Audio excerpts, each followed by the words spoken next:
not that into the danger space. It wouldn't be so dangerous if we didn't have binder clips on here.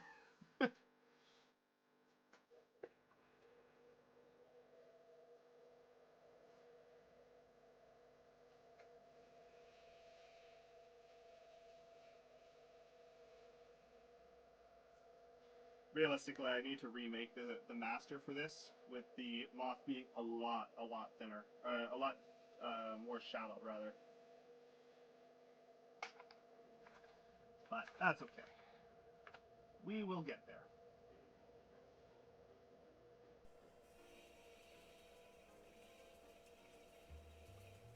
Thick skin, they don't really care much about psychic damage. Like, it doesn't matter. And people get really weird about some of this stuff. And they forget that, you know, you're playing a game, something that's supposed to be fun and enjoyable for you and everybody else.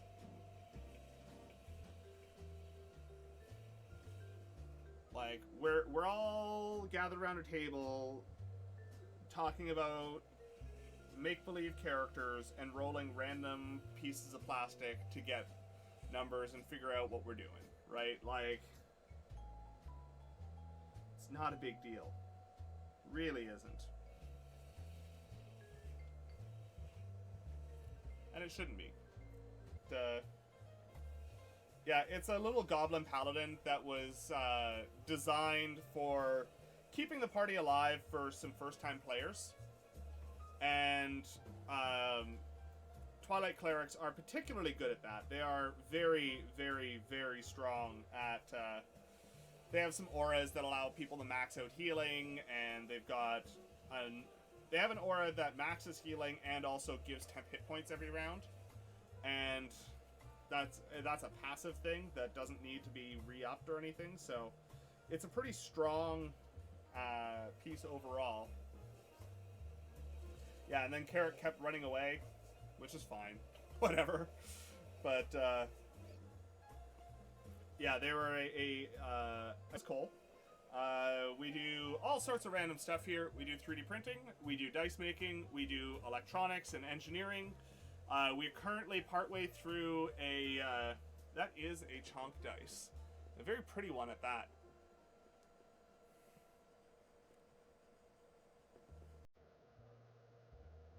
Yeah, it's this very pearly, teal, pinky situation. Very, very pretty.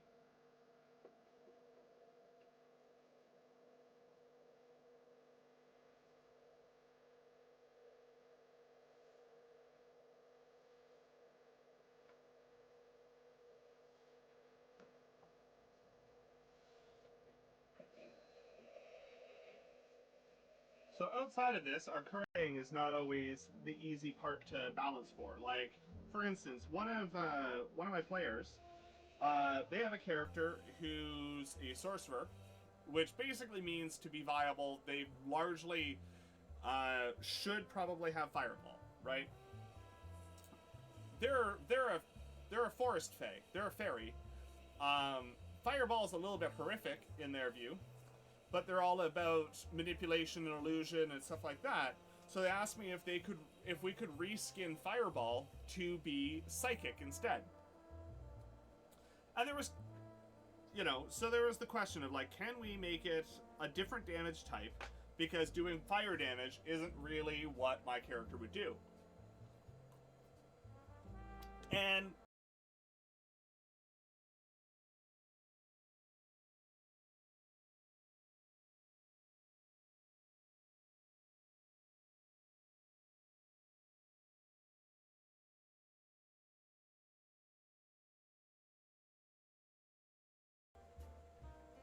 because for some reason OBS just really likes being the most quiet thing on my computer, which is really annoying.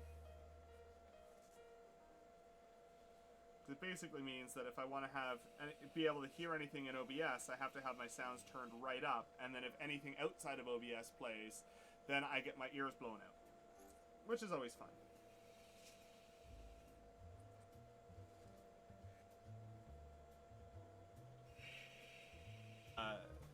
They were like, yeah, pretty much all of their powers required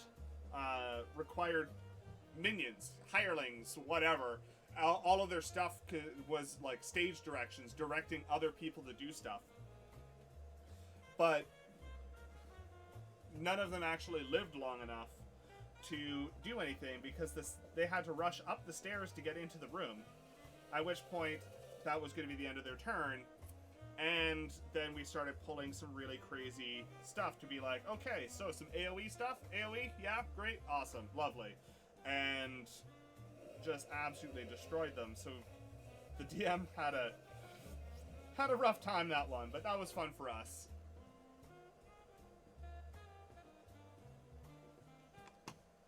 More damage against the monsters guy.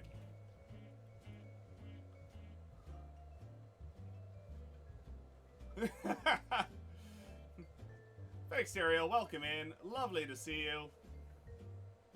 We're sanding dice today because we've got an in-person sale on the weekend. And we're trying to get some stuff ready. Currently, we're talking about Killjoy DMs and novelty dice.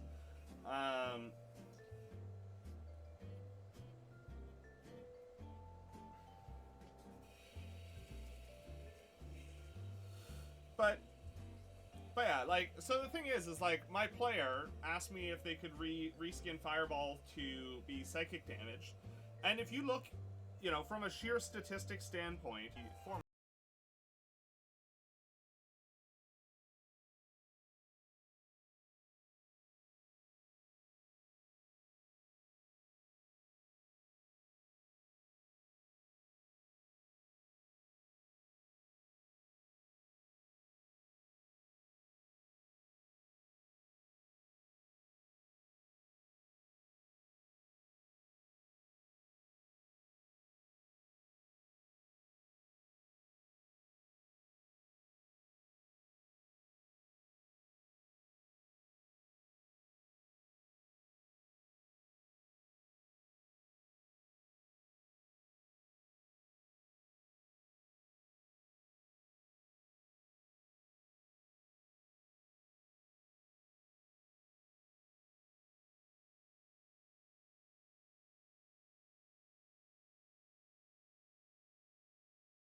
yeah, I need to, like, I think right now it's like 2 millimeters deep, and I need it to be like a 1/4 millimeter deep.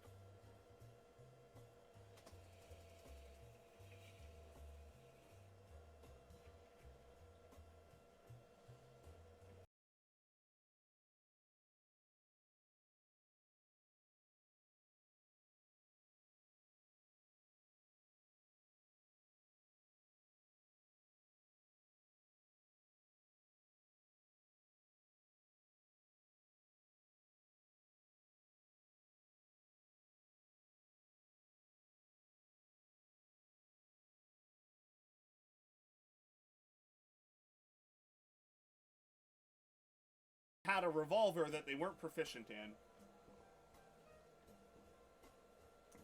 That sounds super fun. We just recently fought a big boss in our Wild Beyond the Witchlight campaign, which was a lot of fun as well.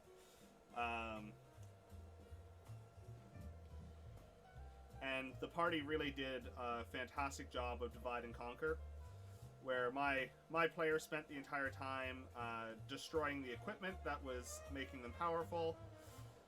Carrot's character got in melee and just tied them up, and they kept summoning minions, and everybody else was like, no, I don't think you're allowed to have minions.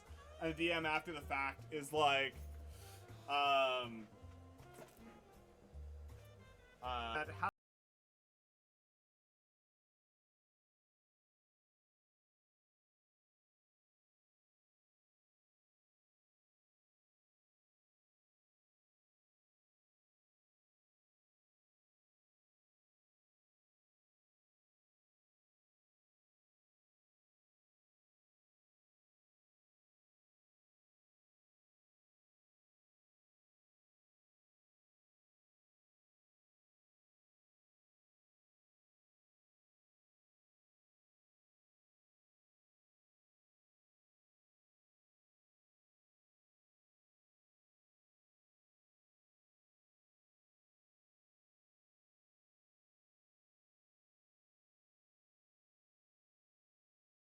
finish off this monster. Describe it for me.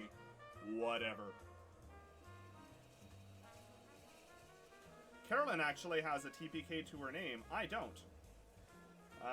To be fair, Carolyn's TPK is a danger room simulation of basically a friend came to Carolyn and went, hey, I know you want to run more combats. We need to learn how to play together as a team. We'd love if you could run a combat for us. And Carrot set up a fairly a difficult but manageable combat as long as they were playing well. But they kept the creature in question. I believe it was the Chardalyn dragon that Carolyn enjoyed fighting.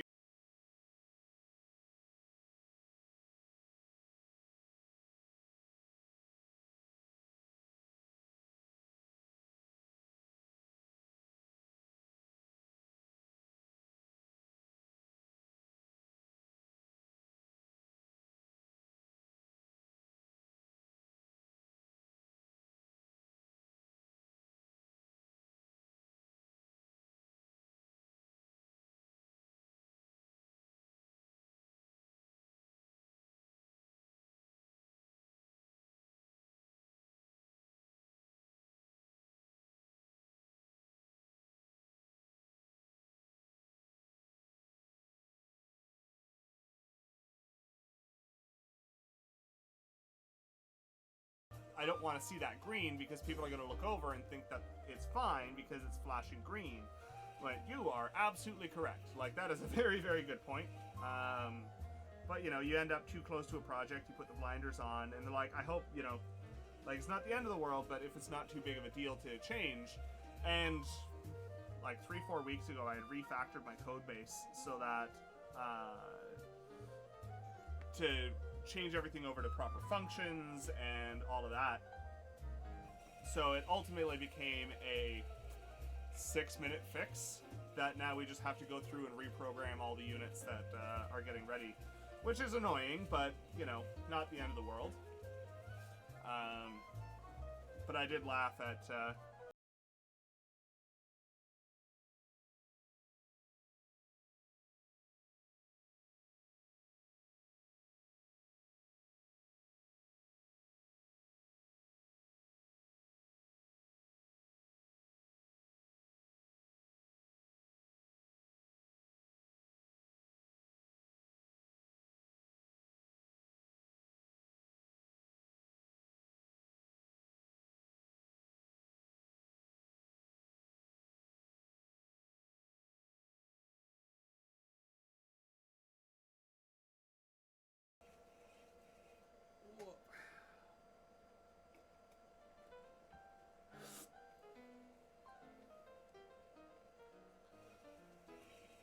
a lovely little win today, which was we're getting ready to ship a new product that I did the firmware and versions 2, 3, and 4 of the electronics. The very first iteration was done by somebody else, and then I basically reworked the whole thing to meet our improved requirements and adjust a bunch of stuff. But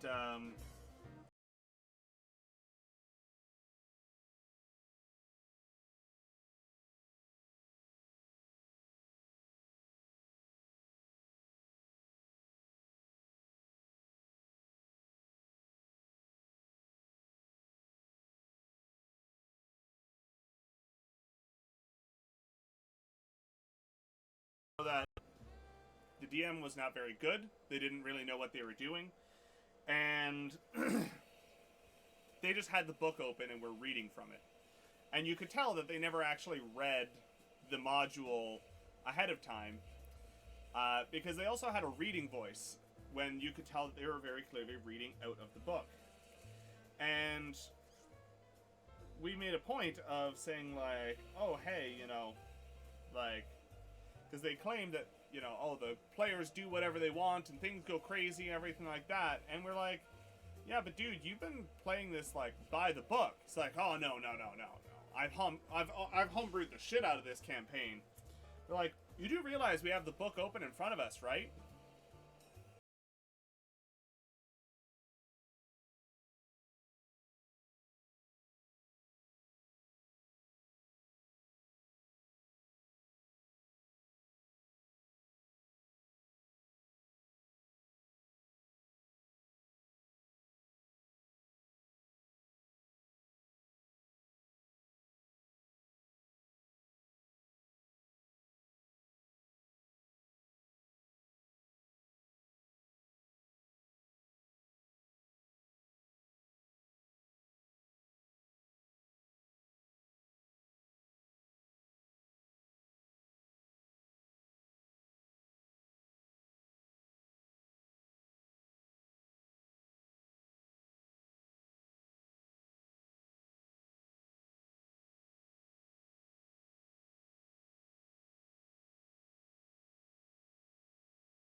homebrew.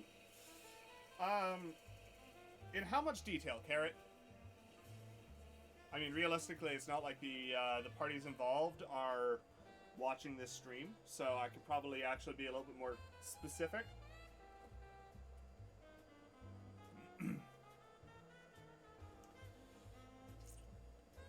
So, basically, a friend of ours was in a D&D campaign that was being streamed.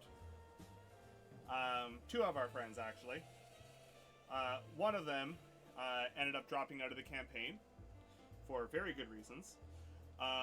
But the other hung around, and it was a painfully bad campaign.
It is a fairly big balance change because fire is resisted by the most creatures in the game, right?